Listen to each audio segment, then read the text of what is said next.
The 36 Sermons of Vivec. Sermon 28. Then Vivec left Set to look after the dome-head demon and went back to the space that was not a space.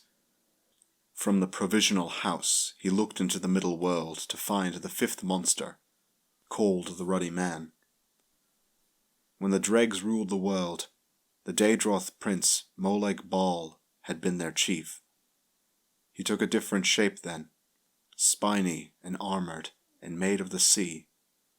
Vivec, in giving birth to the many spawn of his marriage, had dropped an old image of Molag Bal into the world, a dead carapace of memory. It would not have been a monster if a Velothi child had not wanted to impress his village by wearing it. The Ruddy Man, of the 8 monsters, was the least complicated. He made those who wore him into mighty killers, and nothing more. He existed in the physical. Only geography makes him special. When Vivec found him near the boy's village, and on Nissus, there was a violent clash of arms, and an upheaval of the earth. Their battle created the West Gash. Wanderers that still go there hear still the sounds of it. The sword across the crust, the grunt of God, the snapping of his monster child's splintered legs. After his victory, Vivec took the shell of the Ruddy Man to the dregs that had modified their mother. The Queen of Dregs, whose name is not easy to spell, was in a period of self-incubation. His warden took the gift from Vivec and promised to guard it from the surface world. This was the first account of dregs being liars. In 10 years, the Ruddy Man appeared again, this time near Tyr.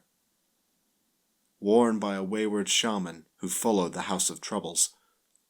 Instead of guarding it, the dregs had imbued the living armor with mythic inflexibility.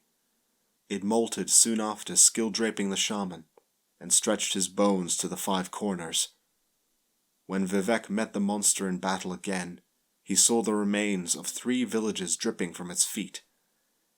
He took on his giant form and slew the Ruddy Man by way of the symbolic college. Since he no longer trusted the Ultima of the Sea, Vivec gave the carapace of the monster to the devout and loyal mystics of the Number Room. He told them, "You may take of the Ruddy Man a philosopher's armor." The mystics began by wrapping one of their sages in the shells, a series of flourishes by 2 supernumerates, one harmonial tall, the other just under his arms. They ran around the carapace and through each other, applying holy resin, drawn from the carcasses of the now useless numbers between 12 and 13. Golden straws were quickly struck through the mythic epidermal so the sage could breathe. After the ceremonial etchings were drawn into the hardened resin, long lists of dead names and equations whose solutions were to be found in the mouth of the chimera within. There came the illuminations, inscribed by the bright, terrible fingernail of Vivec. From the nail's tip flowed a searing liquid, filling the grooves with ceremonial etchings. They bled out deformed, veined patterns about the sage shell that theologians would decipher forever after. The ending of the words is Alm Sivi.